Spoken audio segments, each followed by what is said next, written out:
Welcome to Detroit. Doesn't matter if you have one ass cheek and 3 toes. I will beat your ass. You can drown them. And that's what we gotta be. That's who we have to be. Because that's our domain. That is our domain. Because we'll tread water as long as it takes to fucking bury you. Takes the snap, turns, gives to Montgomery, right side, end zone, touchdown, Detroit Lions! Yes. We are driven by Detroit. Hello, Detroit Lions friends, fans, and family members. Welcome on back to yet another episode of MCM Motor City Mania. I'm your host, David T. Pike.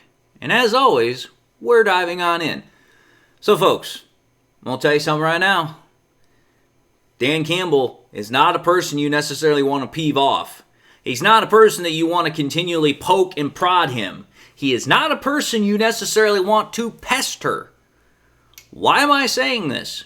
Well, yesterday, in the media session that Dan Campbell had, which he usually has at least 1 or 2 a week, when we're getting ready for the next game, during that part of that media session, and I'm sure most everybody knows what I'm talking about here, towards the media session, or towards the end of the media session, the second to last question that Campbell got asked was specifically about, how fans and how other people have been looking at the offense and about how, they're saying it's not this, it's not that. And, this has been something that's been going on the whole week when it comes to the Detroit Lions because they've had to deal with the constant scrutiny. They've had to deal with the constant stupidity of people thinking they know more about the offense and what is going on within it, more so than the coaches and the players who have practiced it, they've ran it, and they know the offense.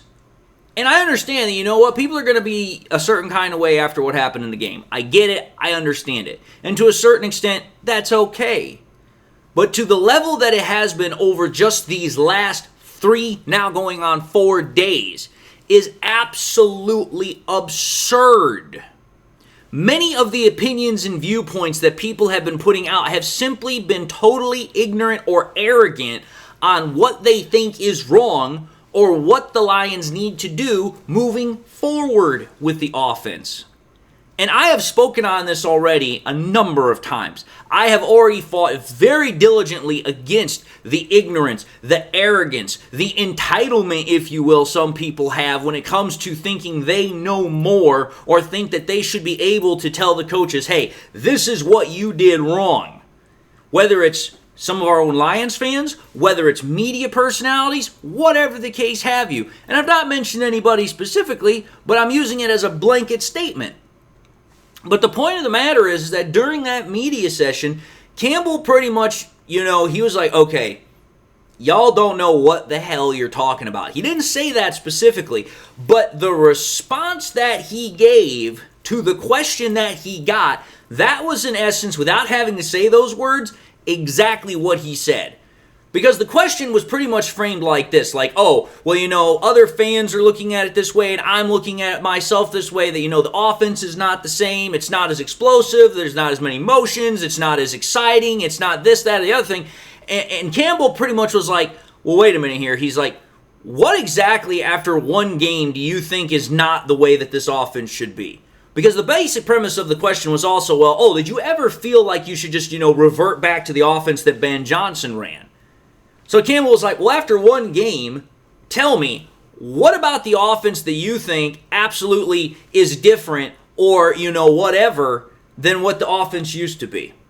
The first words out of the guy's mouth was that, there's not as many motions. It's not as exciting. It's not got as many explosives, blah, blah, blah, blah, blah. Campbell literally was like, so you're going to tell me that after one game you think we didn't have a whole lot of motions. You're going to tell me that you didn't see a whole lot of pre-snap motions and all that stuff in the game. And pretty much that was where the conversation was going, to which then Campbell responded with, he said, I want you to go back and I want you to check. He's like, take a look at all the pre-snap motions. Take a look at all the regular motions, the high-speed motions. Take a look at all the shifts that we did. He's like, go back and actually count those out. Because I'm going to tell you this right now. That response right there pretty much was Campbell telling that reporter, you don't have a damn close idea what you're talking about. He's like, you have no idea what all entails with pre-snap motions, regular motions, high snap motions or high speed motions, shifts, all that nonsense. And this is part of the problem that I can tell you right now, just within that response that Campbell gave, it shows how certain Lions fans are literally having such a knee-jerk reaction to this whole situation that they are not even slowing down for a half a second, less than a half a second, to even think about all this crap. Everyone wants to say, oh, well, we just didn't see the results on the field. We can see it with our own eyes that you know there's a problem.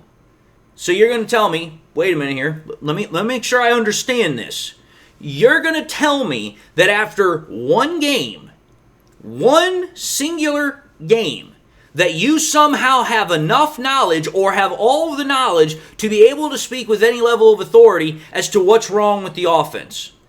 Thinking that somehow you know everything. That's what you're going to try and tell me. And not only are you going to try and tell me that, but you're going to try and tell Coach Campbell that. You're going to try and tell Jared Goff that. You're going to try and tell John Morton that. You're going to try and tell everybody that's in that building that has been doing this crap for literally, I would be willing to bet, decades. Literal decades. That somehow you, after watching one literal 4-hour broadcast, you know more than they do. Do you see how absolutely stupid, how absolutely arrogant that sounds? I watched a 4-hour broadcast, and I can tell you that what's being done is wrong. Really.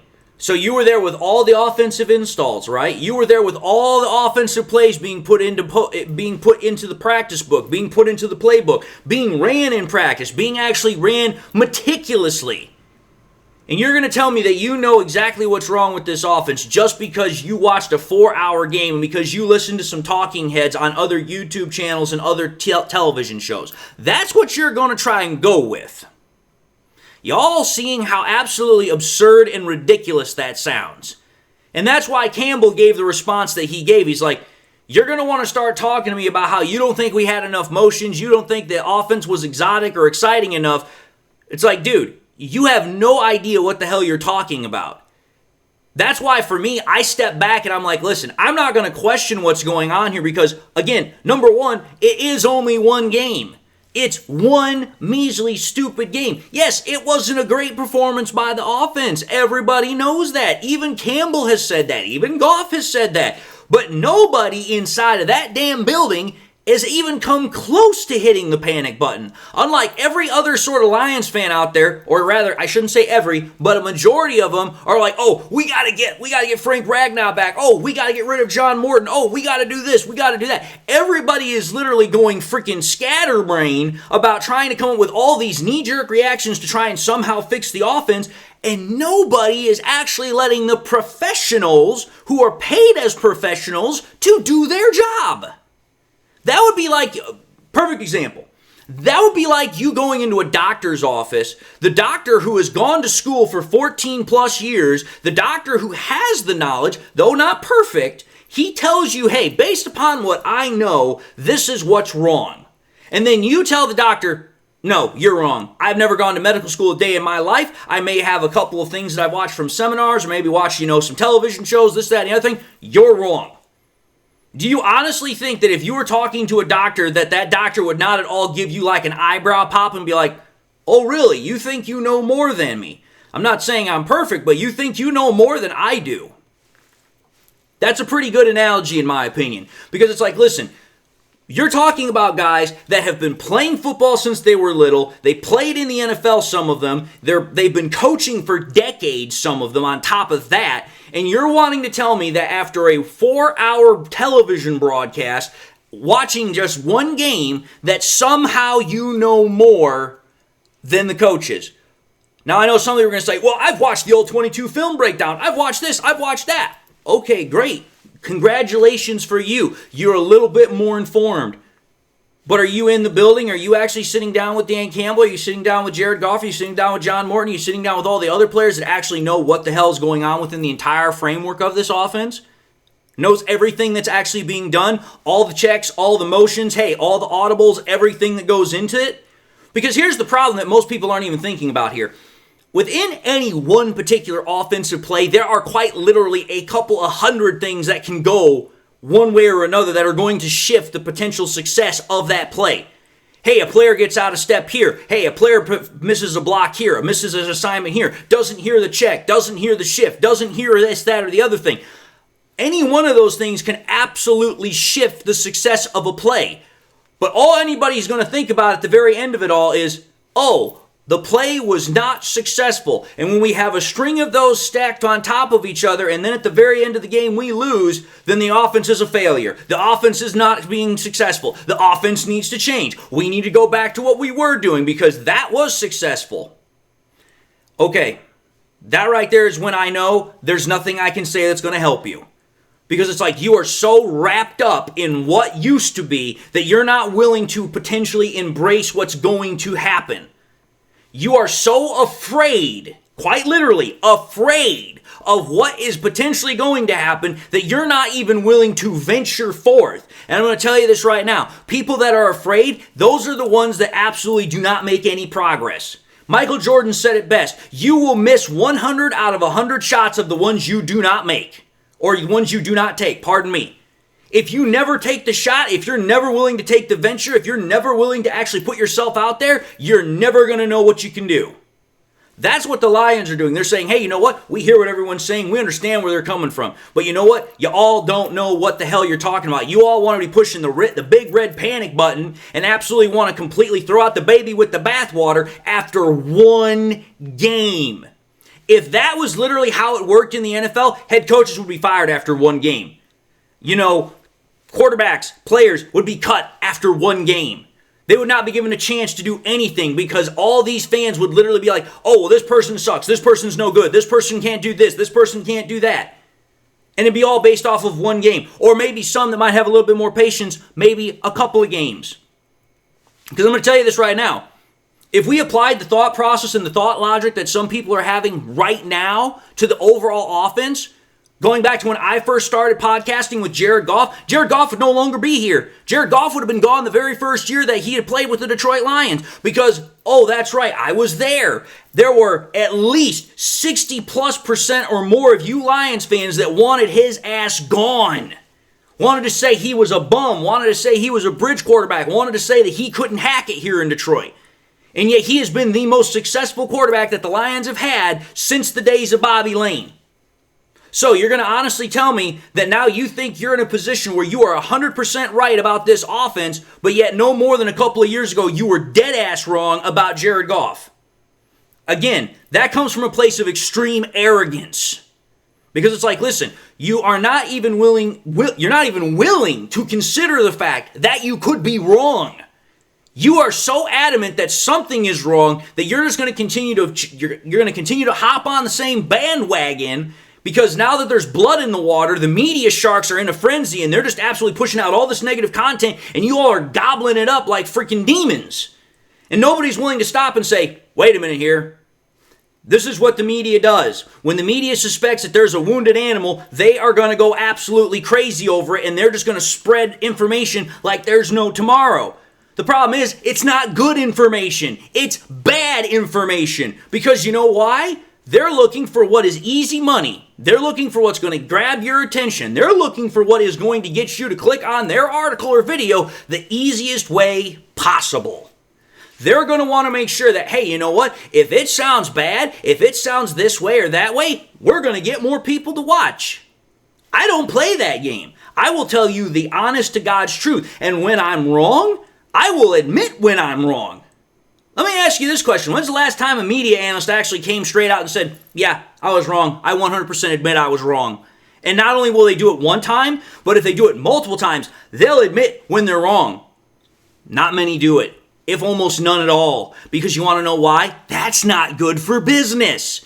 It's more better for business to look like an arrogant jerk on television, a.k.a. Nick Wright, a.k.a. Skip Bayless, and a couple of others, rather than actually have any sense or sort of humility. That's the difference here.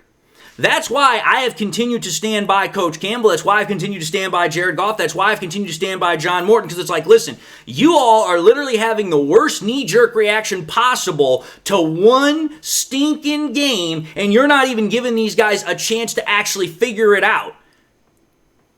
You're not even giving them a chance to show what they can do. You just like, oh, well, because it's not what we saw in the past, we don't want it. You don't even know if it could potentially be better than what you saw in the past. You just know, I already saw one game, I've had enough. If that was the way it was, life would have never gotten started here on planet Earth. Because I can guarantee you this right now, everybody has had to deal with failure at some point or another. How you respond to that failure is what makes the difference. The way you all are responding is, we just want to quit, we want to start over, we don't want to deal with this anymore. But I'm going to tell you this right now. How many times did Thomas Edison take before he actually invented the light bulb? It wasn't once, it wasn't twice, it wasn't 3 times. It was hundreds of times before he actually invented a damn light bulb. If Thomas Edison would have quit on the first try, who knows? We might not have electricity. We might not have light bulbs. Ever think about that? That's what I'm trying to get you all to think about here. You all need to slow the hell down and stop with this knee-jerk reaction bullcrap and say, well, because I watched this, because I heard someone say this. Are they Campbell? Are they Goff? Are they Morton? Are they inside the building? The answer to all of those questions is irrevocably no. And since it's a no, then you should not be listening to what they are all saying as the 100% gospel truth. I'm not even saying I'm saying 100% gospel honest truth, but I will say this. I'm not going to go against what the coaches and what the players are saying because, oh, that's right. They're not worried. They're not panicking. And if they're not worried and panicking, then why in the hell should I? That's why I try to provide the example. I'm not worried or getting all panicky about things because they're not getting all worried and panicky about things. So if they're not, why should I? Why should you? It literally goes back to what Campbell was saying. You're wanting to tell me you somehow know something after one game, but yet you haven't even done all the research that's necessary. You haven't even watched all the film. You haven't been to all the practices we've been through. That's what I'm trying to get across here. You have people that want to act a certain way, and they don't even know half of what they're talking about. They don't even come close to half. Probably not even close to 25%. That's the whole point here. That's why I'm saying, y'all need to calm the hell down. You need to have some damn faith, some damn patience. Relax. That's why I keep going on this for so many reasons, because it's like I sit back and I listen to everything and I'm like, I cannot understand how this fan base, who quite literally has seen this Detroit Lions team go through such a metamorphosis over the last 3 years, now after one game, completely wants to throw everything out because it didn't meet their expectations. I'm going to tell you this right now. Your expectations, while they're based on wanting to get to a Super Bowl, how you're wanting to handle them, they need to change. Because I'm going to tell you this right now. Every team that has gone through something like this, if they had the same kind of thought process that some of y'all are having, they would have never gotten off the ground. Those are the facts. Anyway, I've come to the end of this episode, and I guarantee you I already know some people are not going to like me for this episode. I might lose subscribers for it. But again, I'm not afraid to tell the truth. I'm not afraid to talk like it is. I'm not afraid to actually put it out there for what needs to be said. And what needs to be said here is, y'all need to calm the hell down. I know you don't want to hear that, but you know what? I've been doing this now for going on 5 years, and there have been plenty of times I've had to say things y'all didn't want to hear, but it definitely needed to be said. And this is exactly one of those moments. So, having said that, I'm going to say thank you all for watching another episode of MCM Motor City Mania. If you like the content, which I'm going to suspect quite a number of you won't, if you like the content, I hope that you'll watch the next bit of content I got coming out. Like, comment, and subscribe to this one. If you happen to subscribe to the content and you forgot to do so just now, or you subscribed in the past and forgot to do so then, want to highly encourage you also, please make sure you hit that bell notification icon. Hope y'all got something in your life that makes you happy, makes you smile. God bless, my friends, and until the next time we meet, I'll see you all in the next episode.